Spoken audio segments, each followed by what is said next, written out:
Let's go for it.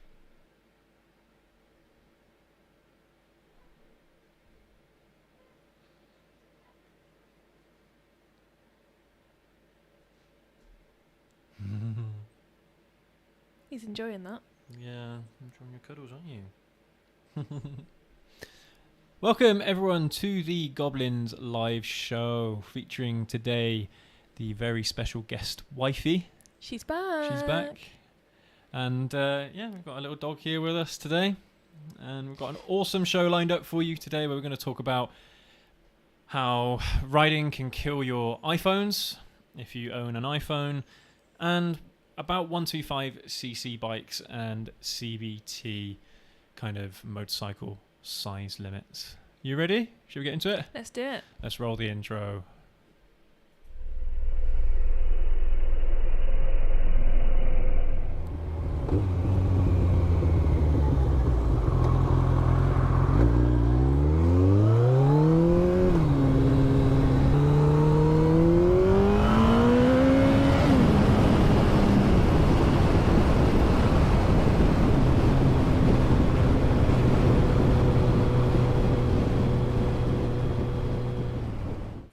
How we doing, Wifey? Yes, good. Doing all right? Yeah. Got my mic sorted out for this show. So yeah, last week, if you tuned in last week, my voice was very, very quiet. Turns out it's the way how I configured it. So my brother, excuse me, had these headphones on last week, and I wanted him to be able to hear my voice through the headphones. But the way how I set it up meant that he could hear me, but no one else can. So all of the audio that or whatever it was I was saying was all getting picked up by his mic, so that's why I sounded quiet. So that should be sorted this time round. Yeah, sounded quite distant actually. Yeah, so I should be a lot clearer today, so I apologise for that, for those who tuned in last week. And what have we been up to this week, Wifey? Anything interesting? Yeah, for once. Yeah, I've had a lot of stuff going on this week. Brought a coffee machine, got a haircut. That's actually about it. But it's only Thursday. There's still some days left to go. Coffee machine's really cool though. It is. We have been using it almost every day. I didn't use it today. I haven't yet either. It's been a bit of a learning curve because there's one of those steam ones, isn't there, on it? And the first time we used it, the whole machine just got covered in milk because it was at the wrong angle. Well, still learning how to work it and all that. So. Yeah, we'll get there. But yeah, it does make a nice cup of coffee and some nice hot chocolates and stuff. So it's a bit of a luxury item, isn't it, really? After the Tassimo got rehomed. Rehomed, yeah, stolen. Yeah, got a nice new coffee machine, which is quite nice. Yeah, it's just really good. So yeah, new hair. New hair. Looks nice. Thank you. Very nice. Thank you. So what have I been up to this week? So literally just the other day, we upgraded our Wi-Fi throughout the house. Which was, that was monumental occasion. Monumental, yeah. For some reason, this house has some Wi-Fi problems. Gremlins. So when we first moved into this house, we bought some, not extenders, but we bought a mesh Wi-Fi system. It was only a cheap one. It was like a Chinese cheap one, and it worked okay, but you had to pass through your entire house's networking through them. So if something went wrong with one of the mesh Wi-Fi hotspots or access points, it would just bring down the whole home network, unfortunately. So actually spent some money upgrading all of our mesh Wi-Fi in the house, and we got a Ubiquity system now, which is so much better. Well, we've only been using it for a few days, but it's a lot better than it was. Forgot to tell you, my Windows Surface said today that the Wi-Fi is much improved. I was like, okay. Yeah, that's a security feature right. of the new access points. Yeah, it's just a security standard. I was just like, I thought my Surface is extremely happy with the upgrade. So yeah, and it's an upgrade that means that our Wi-Fi works almost as good as if the devices were hardwired to our home network. So. I mean, for those of you who don't know, I'm a network engineer by trade, so that's my profession. So, I'm not. Upgrading our Wi-Fi and having good internet is one of those things that's quite important to me. It's important to me because I train clients, and the last thing I need is to be dropping out mid-call. So embarrassing. Yeah. That's right. So good investment. Our whole house is hardwired as well, so yeah, it's I mean, we wouldn't be able to do this live stream if I hadn't hardwired a cable into this studio that we've got here. So yeah, it's pretty cool. What else? I watched The Full Monty last week. I want to watch that. Did you enjoy it? It was alright. New career path?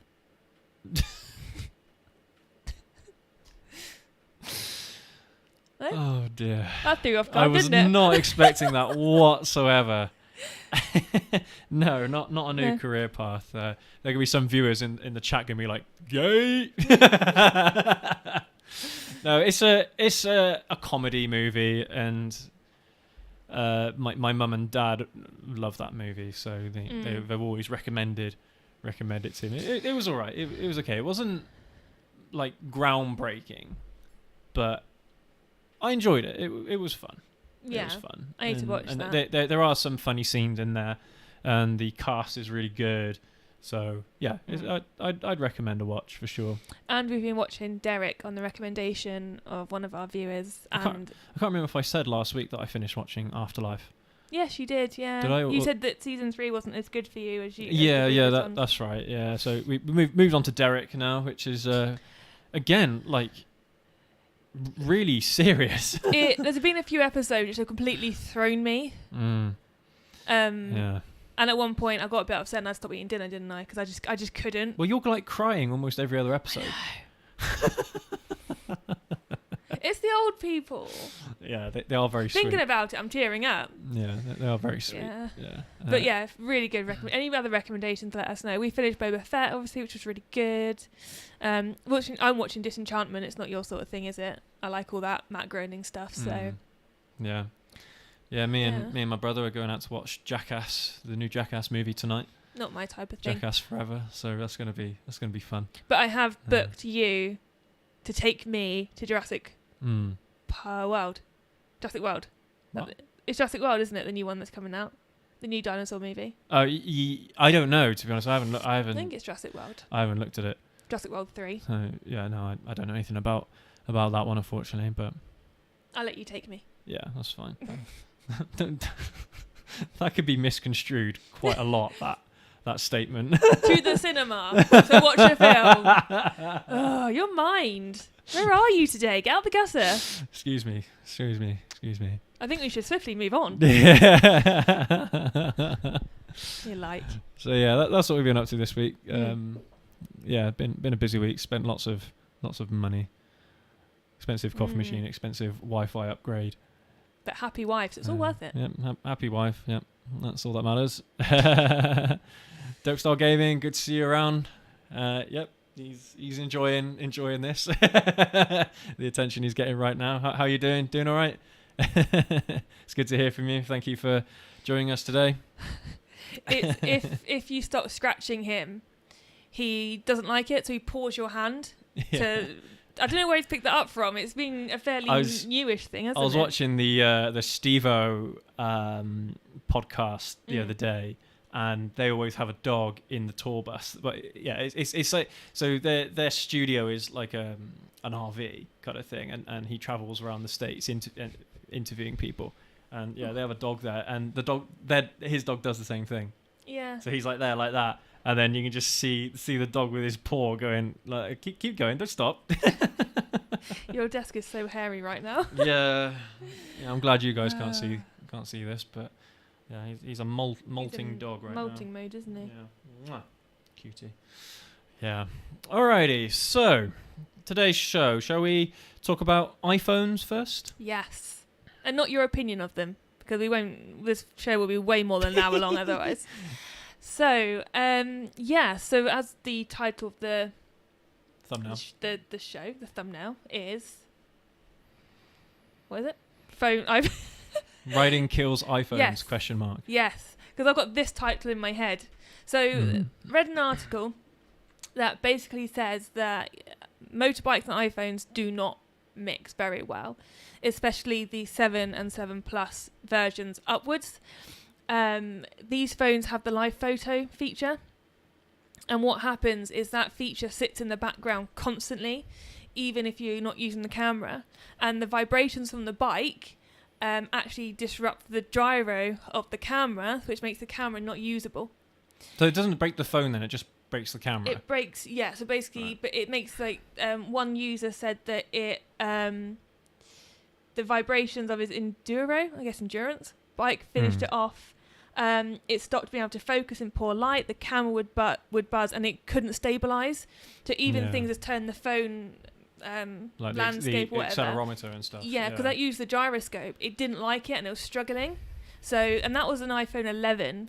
That's probably quite an extreme example though, because if he was riding an enduro bike and if he was riding off road, then that Wow. that's.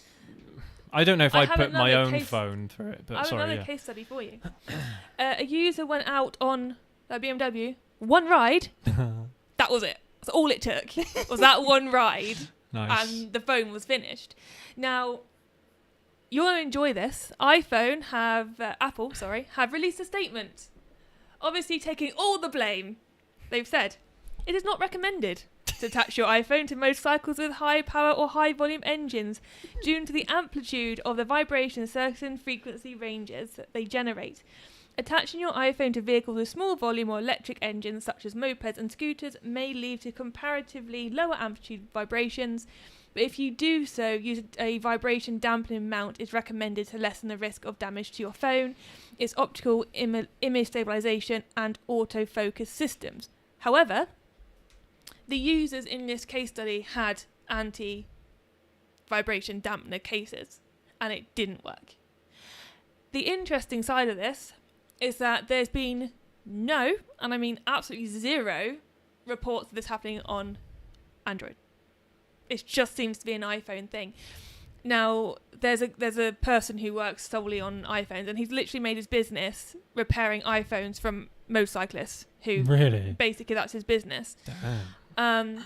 And he says that if you there's steps to turn this live photos thing off, but if you use live photo on your front camera, then get rid of the camera and go on your bike, it'll be the front camera that gets damaged. But if you last use it on the rear camera, it'll be the rear camera that gets damaged. So it seems to just be this live photo thing, because the older phones, the iPhone 6, doesn't have that feature, and they're not getting affected as badly. They're still okay. So it's interesting, but obviously Apple, as I keep saying, have not really given a resolution, any recommendations, or taken any blame for it. No, because they won't, because they're Apple. Do you want to give a brief overview of your views, maybe in one word? Well, the word I would like to use, I can't say live, unfortunately. I can't say on the air, so they're a bit poop. YouTube wouldn't allow it. So Apple as a brand, because I work in an IT environment, so we have like phone management systems and things like that, and just my experiences of iPhones on a personal level and on an enterprise level are both negative. That's not to say that Apple make bad products. Apple, like MacBooks and things like that, they have their problems as well. iMacs have their problems when it comes to like heat dissipation and stuff like that. At least when they ran the Intel chips, which they don't anymore. Now they're going exclusively M1, which is a good step forward because they're pretty good chips. What's M1? It's a chip built in-house by Apple. Right, okay. So they're not relying on Intel as a Outsourcing. manufacturer anymore to provide their CPUs.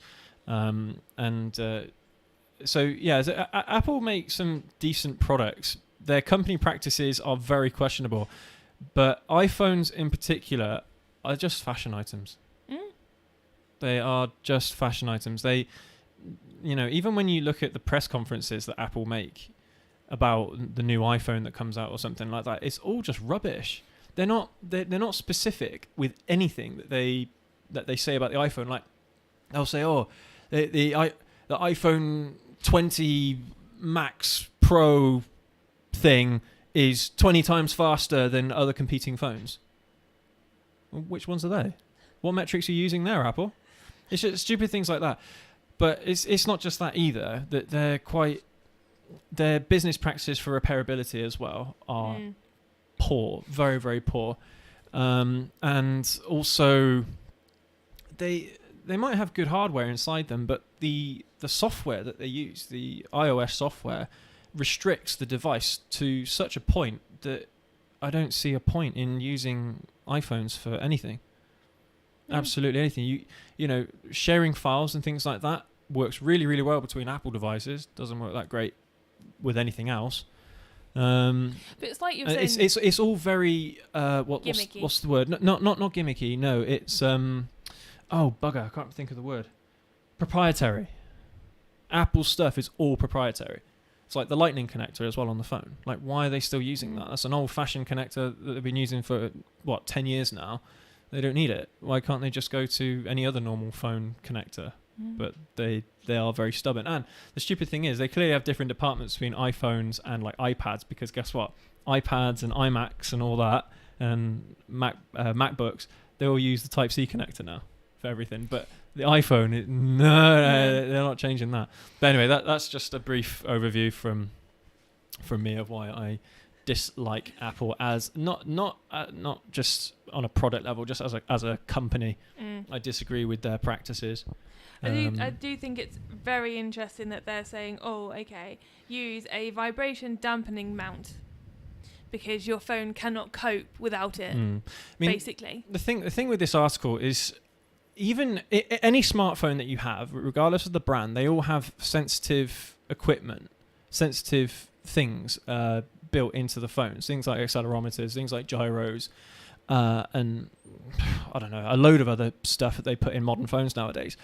And even just like the stabilization that you get from phones now, I'm sure if you dropped your phone, it could break some of the stabilization features actually built into the lenses and things like that. So I can't imagine that this problem is specific to Apple. And I don't know, maybe I'm wrong, but see, I'm harsh but fair. You know, like I'm not just trying to say Apple are rubbish and all that stuff and what have you. I mean, like people like iPhones, fine, whatever, that's okay. That's a personal choice.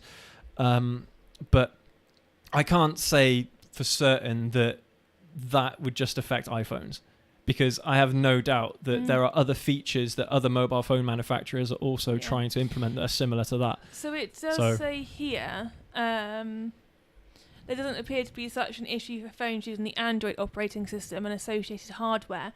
There's almost no chatter on the internet about Android phones, though it is saturated with noise about the Apple issue. This may be the result of Android phones not using Apple's live photo system, giving further evidence of the issue on iPhones that follows from that system. Yeah. But they are saying, obviously, if you're going to use your phone on your bike as a sat-nav, have the correct case and protection behind it. Yeah, I mean, and that's the biggest problem, isn't it? Is there are loads of people that use their phones for sat-navs. You do, don't you? I do on the ZZR, but on the ZH2, I'm struggling to find a place to mount the mount for the phone. So yeah, that's just that's just the way how it is at the moment. My chair's squeaky. Honestly, I thought it was like a car horn outside. I thought it was, and then you started moving, and I thought, yeah. You're squeaking. I did wonder what that was. But anyway, so I think moral of the story there is, if you're an iPhone user, beware. Change to Apple. Apple? Android. Don't change to... I can't get the words out Don't today. change to Apple. No. I mean, as you can probably tell, we are not Apple users. The only thing I've used Apple products before. I know. I've had a Mac. A MacBook Pro. I had one of the first generation iPods and stuff like that. So when we met, I had an iPhone. Yeah, I've used Apple products but before. We don't anymore. It's not like we're just talking out of our asses or something like that. But yeah, my professional experiences with Apple devices has been very negative. We have very much an Android ecosystem, don't we? Yeah. Well, Android and Windows mainly is what we use currently. Yeah. But I mean, yeah. 'Cause the thing is, I mean, I always say this to you. Like, if iPhones were the best phones on the market, I would buy one. Yeah, you're right. I would have one myself. So it's just one of those things. Whatever. But yeah, so beware anyone that has an Android iPhone 7 onwards. Yeah, 7 upwards. Be careful. I mean, I'm assuming that it's not just vibrations from the handlebars. I'm assuming that if you just have it in your pocket and you're riding, that it might also mess around with it. This is specifically talking about it going on the handlebars. Being mounted, okay. Yeah, they're talking about the bike mounts and it being, Yeah, all right. So potentially, yeah, it could, if it's in your pocket, but there's nothing to suggest that either way. Yeah. It's interesting. I mean, I don't know. Apple hardware isn't necessarily the strongest hardware ever. So I don't know. But like I said, the hardware they use in all mobile phones are going to be very similar. So I don't know. Odd. Yeah. Very, very odd that it's just an Apple thing. Well, it's only Apple that's been spoken about anyway. Exactly, yeah. Even if it is happening to I find that Android. hard to believe. But, I mean, yeah, it's one of those things, isn't it? Yeah. So, right. Sorry, guys. Just got a warning about the stream bitrate at the moment. So I'm just going to have a quick look at that. I mean, funnily enough, this is all around the upgraded Wi-Fi that we've got. So I'm just going to have a quick look here on this laptop, make sure that I haven't got anything else that's sucking up our internet bandwidth. Nope, nothing there. It's come back now, so okay, cool. I was going to start talking about the pug then to pass time. I'm just going to turn this heater off. Bear with. Right, so yeah, beware Apple users, just in case if you are taking your phone with you on a ride and it's an iPhone 7 or higher, watch out there just in case. Just in case you might find some problems with it after a ride. I mean, I imagine this is more specific to motorcycles that have got harder suspension and things like that. So, or they're doing off-roading or what have you. So something like on a tourer, I don't imagine you're going to have any problems there, really. With most motorcycles, you probably won't have a problem. It's just if you have harder suspension or if you have pretty rough roads. Or high volume engine, but that's what Apple have said. So I will take that with a pinch of salt. Cool.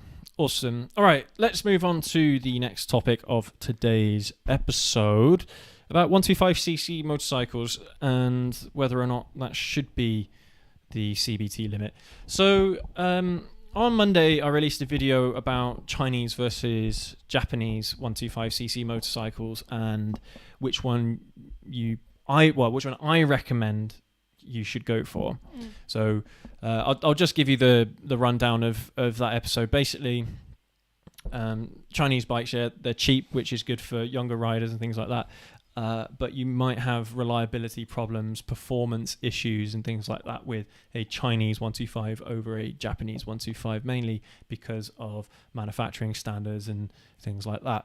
So that's what I'd recommend on there, but make sure to go check out that video if you want to get a full kind of picture of what I'm talking about, because I have comparisons to Lexmoto, which currently are like the most popular Chinese motorcycle manufacturer in the country, in the UK at least. So and I've got comparisons with that. So yeah, it's a pretty good video, so definitely recommend to go watch that one if you get time later on. But so I was gonna say something else about that video actually. Oh, that was it. So someone left a comment on that video about the about Lexmoto and not necessarily how wonderful they are, but they said they had a Lexmoto for 2 years and they haven't had any problems with it, and that what am I talking about basically? And my first thought to that was, well, would you ever buy a Chinese car? What's a Chinese car? Well, that's one question. Like, what brand is a Chinese car? That's one question. But the second question, the second question you should be asking are, where are the Chinese cars? So Chinese manufacturers do exist. They just don't sell anywhere other than within China. And mainly because a lot of them are like rip-offs of other cars. So rip-offs of like Mercedes or Audi or, you know, posh cars and things like that. And but yeah, if you wouldn't buy a Chinese car, then why would you buy a Chinese motorcycle? You know, that's the kind of thing that I thought of straight away. And yeah, some people might be lucky where their motorcycle, their Chinese bike, will run them absolutely fine with no problems. But that's the thing; you just have that that unknown factor of something could blow up, but something could go wrong. Is that thing. the exception, not the norm, of it working perfectly for 2 years? I would say the exception is that it's not. The exception to the rule is that it runs fine for the time that you own it. Yeah, for sure. So it's you know, I don't know, like I rode Chinese bikes and things like that when I was younger, and I would never ever buy one again, and I would never ever recommend my wife to buy a Chinese bike or anything like that. So, you know, just from those experiences again. But hey, I mean, you guys might be lucky if you buy a Chinese bike. You might be lucky, and good on you if you are. If it serves you, you know, the time between getting your CBT and your full license, then, you know, that's you've done well. But anyway, so the main thing that we're going to talk about is the limit on 125cc motorcycles. So in the UK, you do what's known as a CBT to start off with, and this is regardless of whether you have a driving license or not. You have to do a CBT in order to ride motorcycles up to 125cc. I think if you have a driving license, you can still ride 50cc scooters without a CBT, I think. And without L plates. No. That's what I was told in my CBT. Really? I didn't know that. I thought that if you had a driving license and you rode a scooter, a 50cc scooter, you still had to have L plates on. I don't think you do.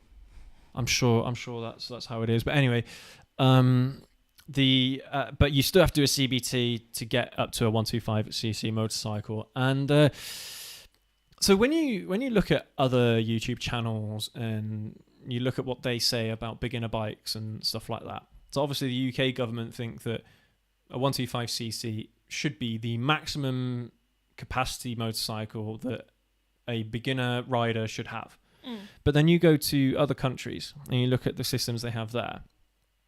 A lot of them recommend a 300cc motorcycle, which makes significantly more sense. Because imagine if you are someone that is on a 125cc bike, you do your full test, you go onto an A2 license, which, by the way, an A2 license allows you to ride motorcycles up to, I think it's like 45 horsepower, something like that. So you go from something that has 14 horsepower and you buy the biggest bike that you can get on an A2. So like a Ninja 400 or something, or a CBR 650, right? So you get one of those. The difference in performance between those two machines is going to be massive. Absolutely massive. Pretty jump.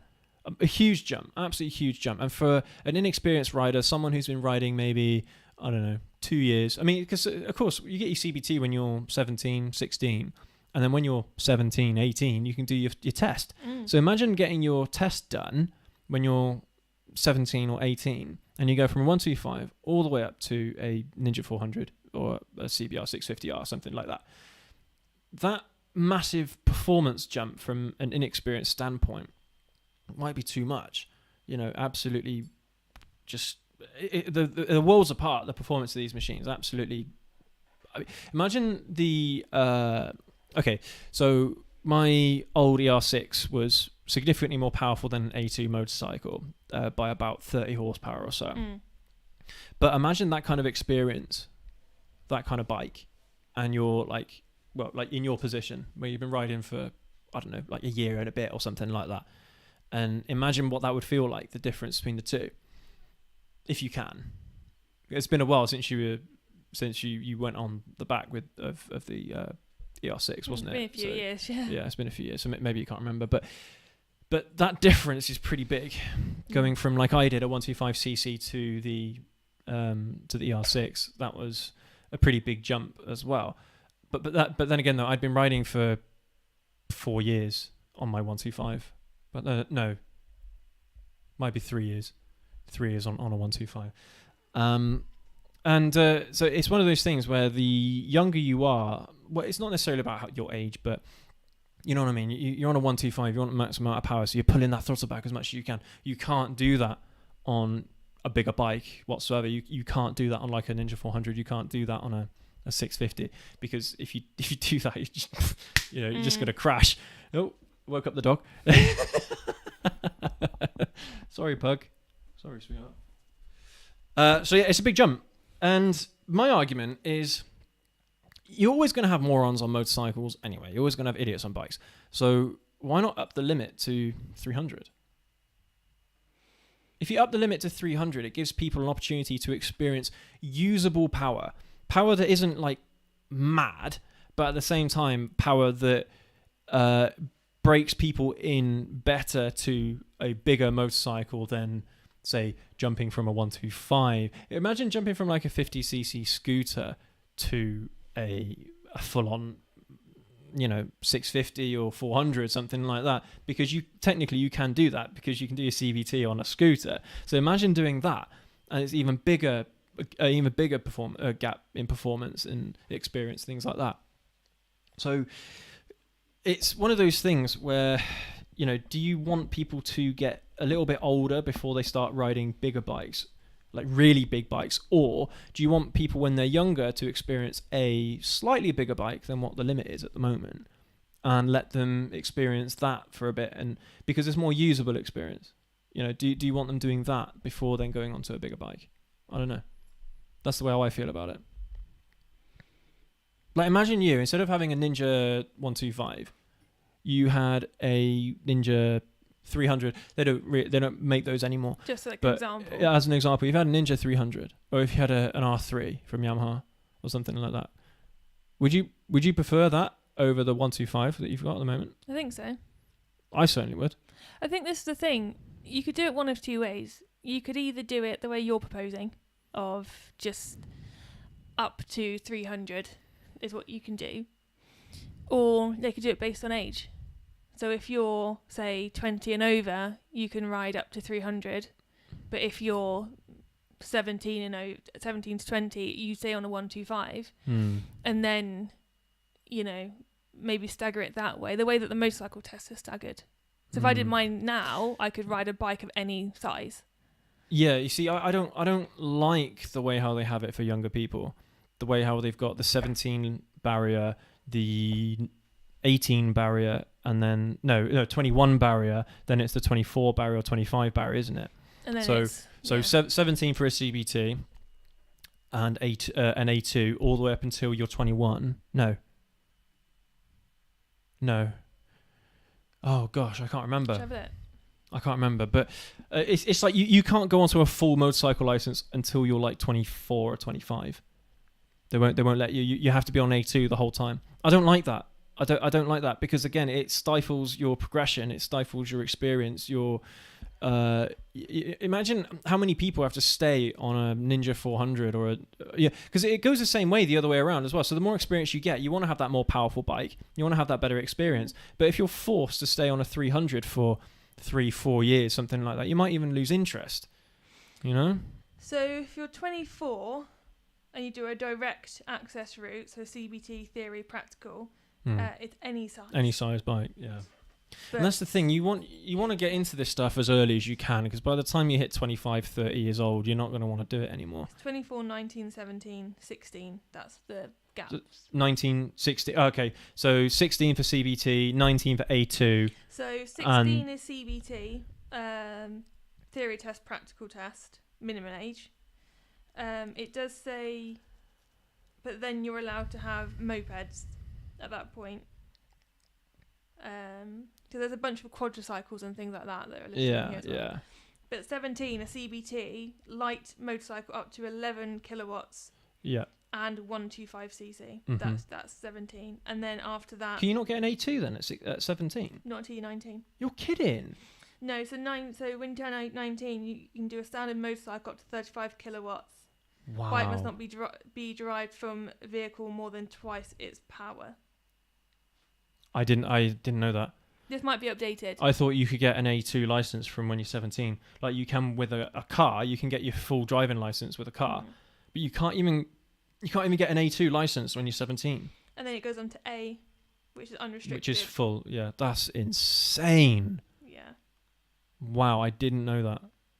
Did not know that at all. If you're 21, you could do the progressive access route. So you can go do your A2 license, and when you turn 21, as long as you've had an A2 license for at least 2 years, you can just do your practical test and then go on to a full. And then you go on to a full as soon as you turn 24 though.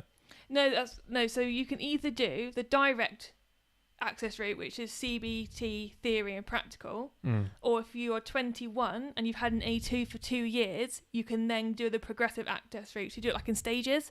So you do the first bit when you're 19, and then when you're 21, you come and do the next bit. But then when can you actually start riding motorcycles unrestricted? When you're 21, as long as you've done your practical test and you've had the A2 for 2 years. Oh, okay. So you do the first bit at 19, ride for 2 years with your A2, and then when you turn 21, you do a practical test to go unrestricted. I see. Okay, that makes sense. Because I was getting so confused then. It is confusing when you look at it. Yeah, because, I mean, obviously getting a driving license is far more straightforward. You do a theory test, you do a practical test, you're 17 or older, Bob's your uncle, you've got a driving license. Yeah. So 24 years old then for unrestricted access is for people that have never done a CBT before. People that have never ridden a motorcycle before. Sorry, say that again. People that are 24-year-olds, never done a CBT, never ridden a motorcycle before. That's the age limit for unrestricted access and you got to do all of it. But if you've done your CBT at 17, do your A2 at 19, when you're 21, you can do a practical test then, and then you're on unrestricted. That's what it seems to look like. I see. That's on the government website, so... I see. Right, okay. Yeah. I mean, that does make a little bit more sense, but you are still restricted for... yeah, basically 4 years of your riding career, so 17, 18, and then 19, 20, 24, 5 years, 21 to your A2. So... yeah. I don't know.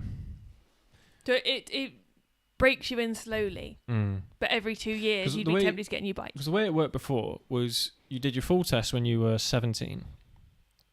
That's what I did. I did my full test when I was 17. Did my driving license when I was 18. But a full test on a 125, 17. Then after 2 years, you automatically qualify for a unrestricted motorcycle license. After 2 years. So you didn't have to do all that. So so when I did my full test, I could have bought an A2 motorcycle there and then. I could have upgraded, but I stayed on my 125 for 2 years. Okay. Dog's just farted, and it really smells. Sorry. Can't see him on the camera. No, I had this. Sorry. Excuse me. Carry on. Yeah. You're right. Yeah, I'm just moving over a bit. I'm a bit uncomfortable. Sorry. I'm fine. Keep going. Just keep talking. I'm fine. I'm fine. I'm fine. So yeah, that's how it used to be. You were on AT for 2 years, and I think if you were over 21 and you did your practical, you just had a full license. I think right from the get go. Looks like it's changed. They've certainly added a lot more bureaucracy Steps. into it, which interesting. So. But anyway, it still brings the point across that an A2 motorcycle is still a beginner motorcycle. Yes. In my eyes, it's still a beginner motorcycle. Yeah. But a 125cc is like, you get a lot of really good bikes and stuff like that. But honestly, when you ride a 300, 400, 650 for the very first time, it's going to blow you away. Because of how different it is from your 125. Yeah. But if you started on a 300cc, and that's the thing as well, 300cc bikes are very similar size to a 125. Physical size, physical weight, physical size are very similar. But you have more horsepower to play with. You know, that's the thing. Government in the UK don't really want people going over 100 miles an hour, do they? Without a license, I suppose. But I mean, that's just stupid. Because again, back in the day, you could get 125cc motorcycles that could do over 100 mile an hour. And like the police couldn't do anything because even though you weren't supposed to have a bike that could do that on a CBT, you just stuck L plates on it and they'd be none the wiser. Yeah. They wouldn't exactly be pulling you over and saying, "Oh, you're your bike's too fast or something like that, they wouldn't bother.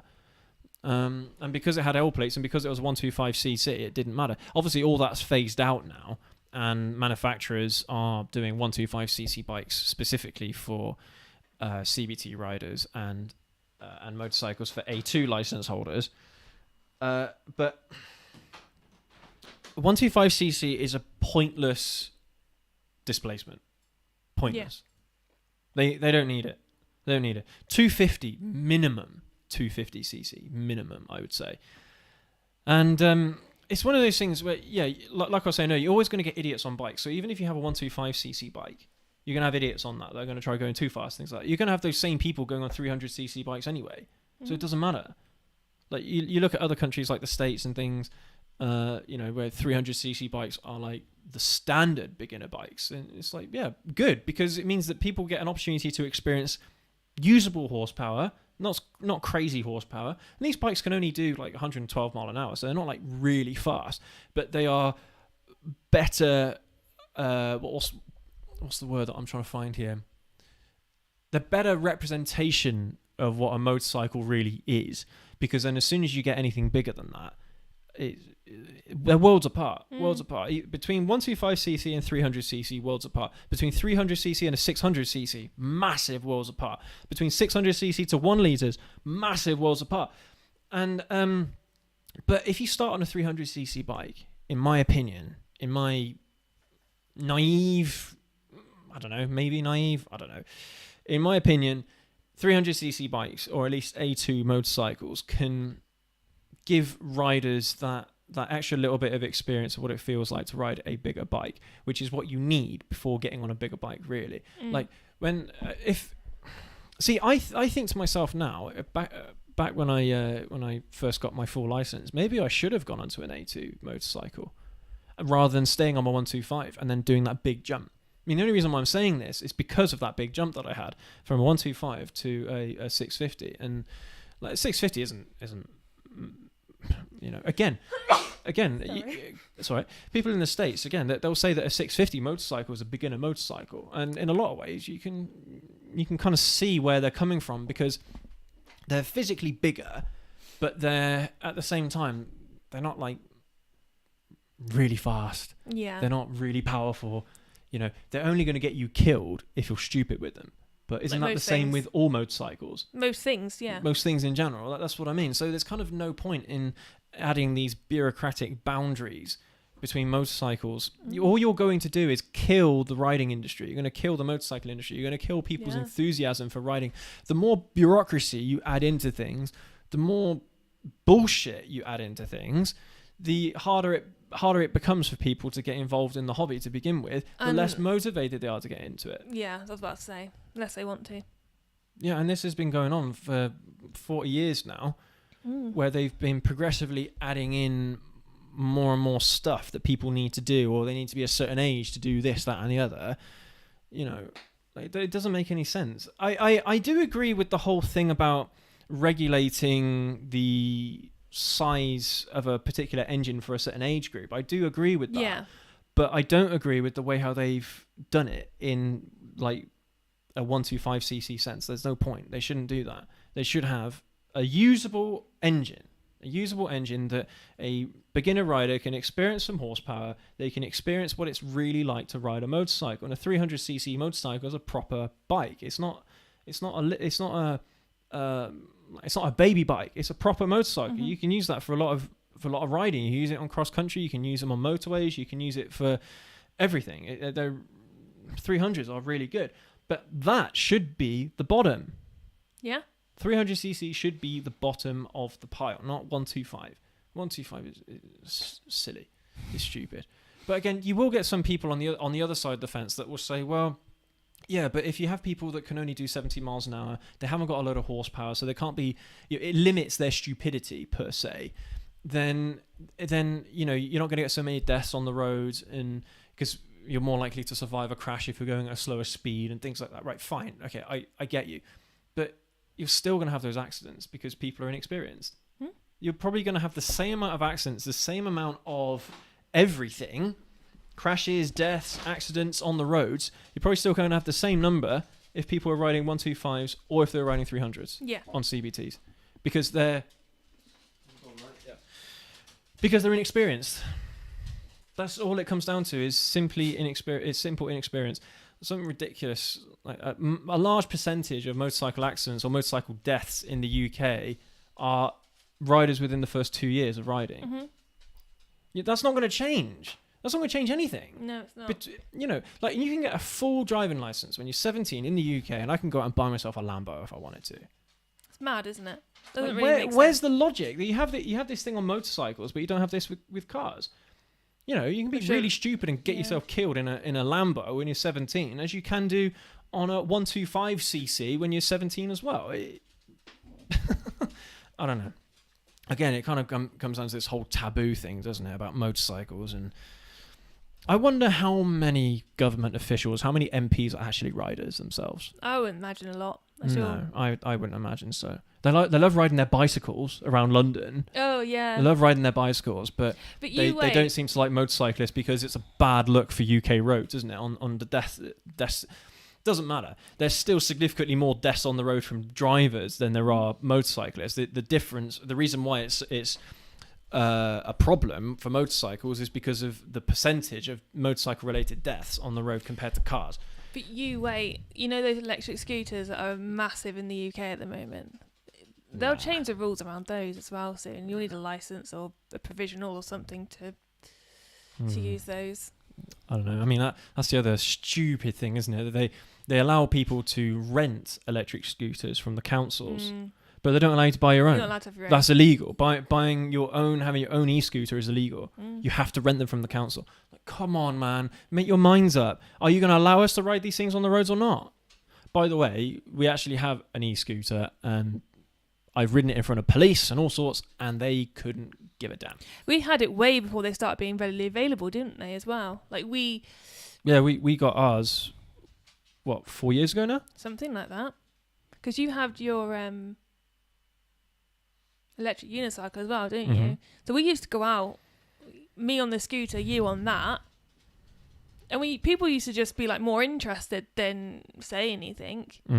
Like anytime we got stopped was because people wanted to know what it was, like that you were riding in particular. And again, technically that electric unicycle is illegal. You shouldn't be riding one of those either on the roads or on pavements or whatever.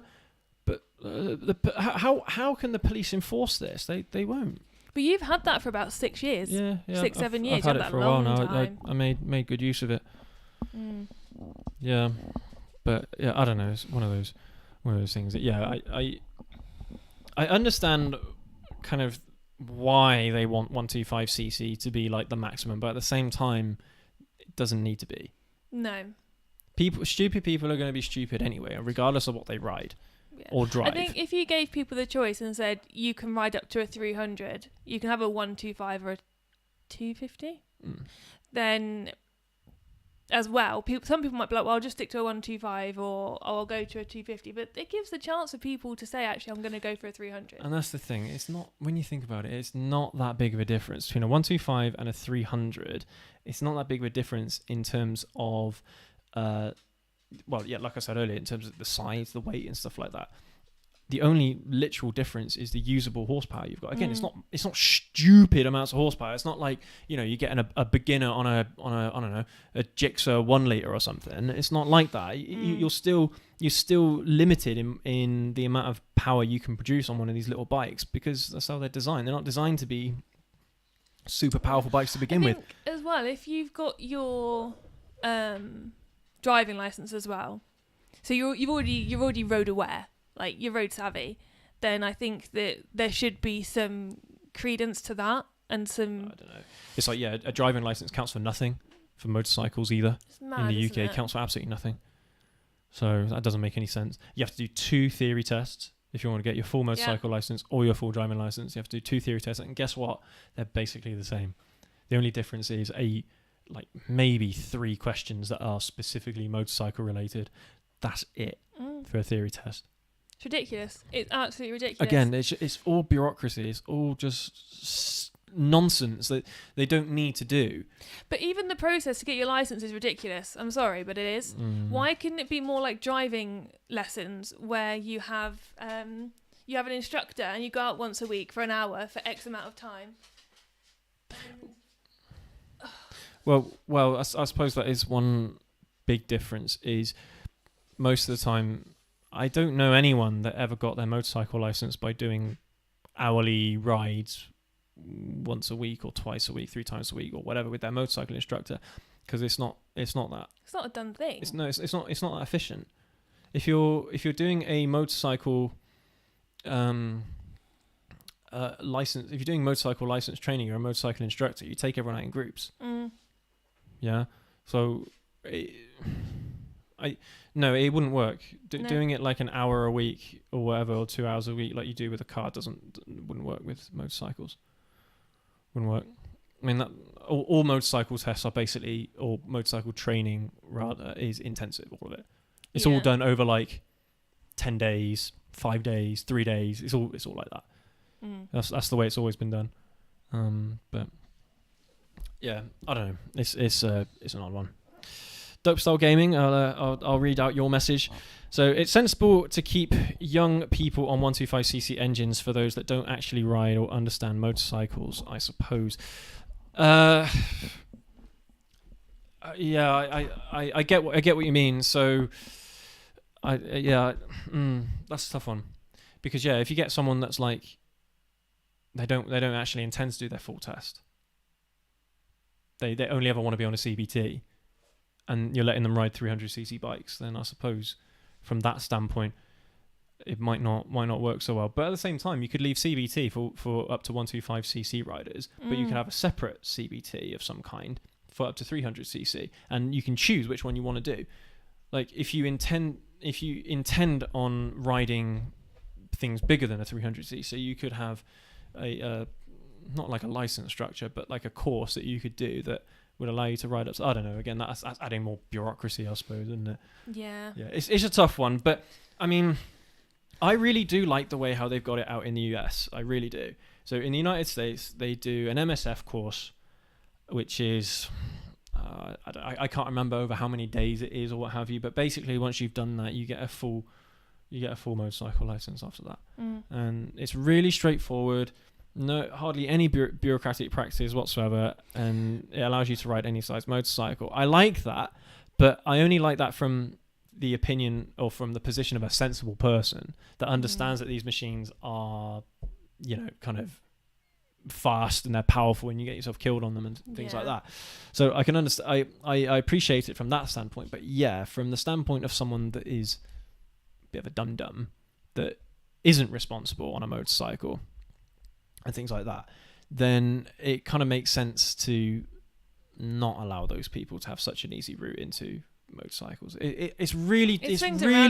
It's really tough trying to find a middle ground between what is convenient for people to get a license and so they can start enjoying the hobby sooner, and what restricts people that are kind of like, they shouldn't really be riding kind of thing.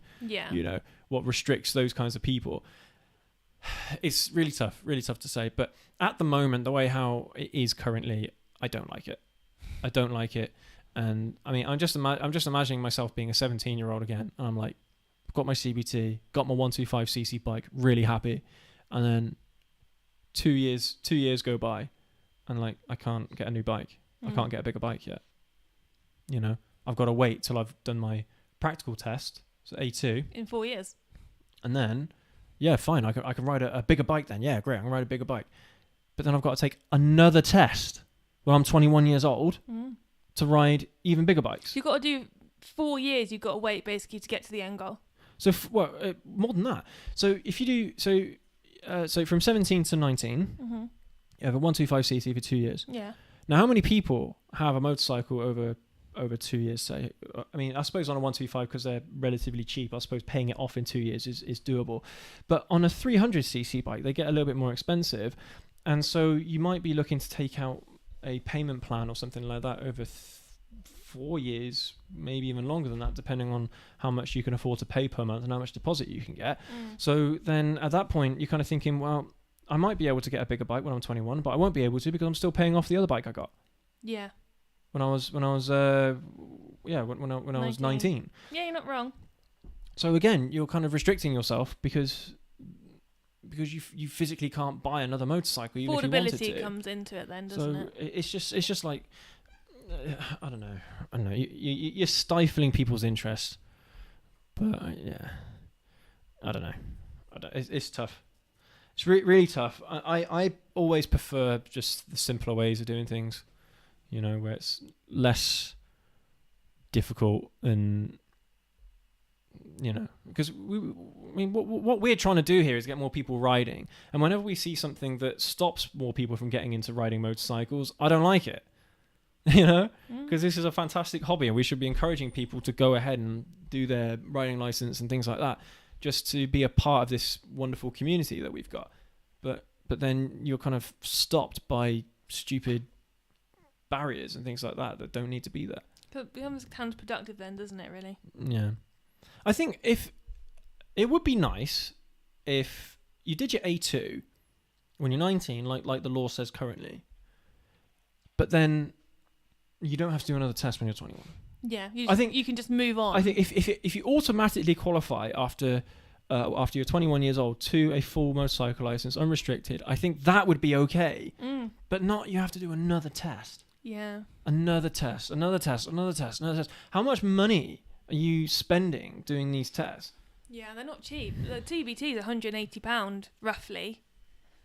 So CBT £180, A2 £600 at least. And then you're going to be paying another £600 to do the training for your full license. It's almost £1,500 at that point, isn't it? That's a deposit on a new bike right there. Yeah. Absolutely mental. Just governments forcing people to spend their money to do a hobby they enjoy. Yeah. It's ridiculous. But anyway, that's the kind of way that I see it, just from the experiences that I had, guys and gals. Fortunately, if you do live in the UK and you're trying to get your full motorcycle license, I'm going to be honest with you, it sucks. Right now, the way how they've got it going is confusing. Even for someone like me who's done it, it's confusing. So imagine what it's like for a 17-year-old that's like, yeah, I really want to get into bikes. And all those hurdles. Yeah. So, I don't know. Tough. Very, very tough. And I just hope that anyone, if you're in that position where you are looking to progress your motorcycle career and you want to get onto those bigger bikes and things like that you stick with it. Trust me, if you stick with it and you can afford it and all that stuff, you will not regret it. All right, it's one of those things where you get into the hobby and you never let it go, ever. So, yeah, I do feel sorry for 17, 18, 19-year-olds. I really do in this day and age, because they got no hope, and it's going to get worse. Yeah. As well, it's going to get even worse. Do you think it might change when electric bikes come in? They might be like, you can just do one because they're safer. If it's going to change, it's going to change for the worse. Do you think? Because electric motors obviously have got significantly more torque than a traditional combustion engine does. So the power output you might even find it being less than 11 kilowatts for a CBT rider. Yeah. Just simply because of the way how the power is delivered. So it might even get worse. Don't know. Only time will tell. Yeah, that's right. But hopefully we'll get some riders in government that can stand up for us, and they'd be like, look, riders aren't that stupid. Deaths are higher on UK roads from motorcycle accidents in comparison to cars. But I mean, it's obvious that's going to be the case, because you're not in this shell. You're not in something that's got airbags. Yeah, exactly. You're not inside something that can protect you.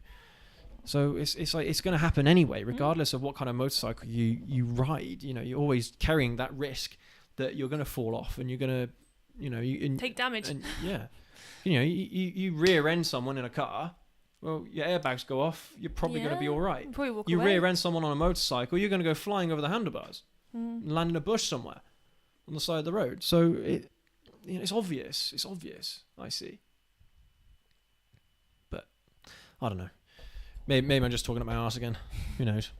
But yeah, I personally think if people were on 300cc bikes as beginner bikes, and then they could stick with a 300cc bike all the way until they were 19, and then maybe go on to like a 600 Super Sport until they're 21.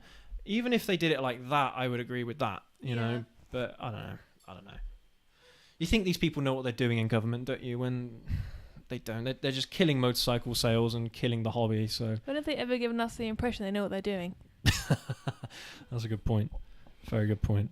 But yeah. So Dope Style Gaming, just before we finish up the show, he has asked, or she has asked, I'm not sure actually if you're he, she, excuse me, if you were to completely reform how the license system works, how would you go about doing it? Man, Remove all licenses. that's a difficult topic. I mean, like I kind of alluded to earlier, I would keep a very similar structure to what they have, but either get rid of the 125cc class and allow people to start on 300cc, or if they insisted on keeping people on 125cc for till they're 21 years old, doing their full test, and then automatically qualifying for for an A license, a full license after that, then that'll be all right. But I don't know. Thing is, I don't want our hobbies to die because of bureaucratic practices. Restrictions. That's the thing, and restrictions and things. And unfortunately, that's just kind of like the way how these things work. The more bureaucracy you add into something, the more difficult it becomes for people to get involved in it, and the less motivation people have to get involved in it. It's just one of those things. But yeah, it's very, very difficult. Very difficult. But anyway, yes, thank you ever so much, everyone, for tuning into today's show. Really appreciate you watching. And Dope Style Gaming, thank you for your messages in the chat. Really, really appreciate that. Thank you ever so much for your interactions and for your questions today. Do you have any closing remarks, Wifey? Don't think so. No. Sorry, that's taken me off guard then. What? Oh. If I've got any closing remarks. No, I just enjoy it while you can, I guess, if changes are afoot. Yeah. But let's say that about anything, can't we? So. Yeah, I preferred it the way I was before, personally, when I did it. And the funny thing is, I bet you that, you know, people like your dad are going to be like, oh, I preferred it the way how they did it before that. Well, my dad... You just showed up and you got a license. So my dad's been riding so he's 64. He's been riding since he was about 20, actually. And he said it was at the time where he could just turn up and they gave him a license. I think he even taught how to ride motorcycles at one point. But you know what my dad's like. He does a lot of advanced motorcycle courses. He was part of the Blood Bikers. He delivered. That's not like a biker gang, by the way. That's a pretty cool name for a gang, though. Isn't I just realised how Blood that Bikers. I just learned that sounded. So for the hospitals, he would deliver blood from hospital to hospital and baby milk and stuff. So he does do a lot of courses and everything. But even I, having spoken to him a few times, he's just said it's just got so complicated. Really, yeah. I think everyone thinks the same way at the moment about how it all goes. You know, we're like a dying breed at this point. At least endangered species. At least in the UK, anyway. Yeah, we're a dying breed, us riders. But yeah. Anyway, guys and girls, yeah, thank you ever so much for tuning into today's video. And yeah, we'll catch you all next week. Stay safe. Yep. Have a good weekend, guys and girls. We'll catch you next week.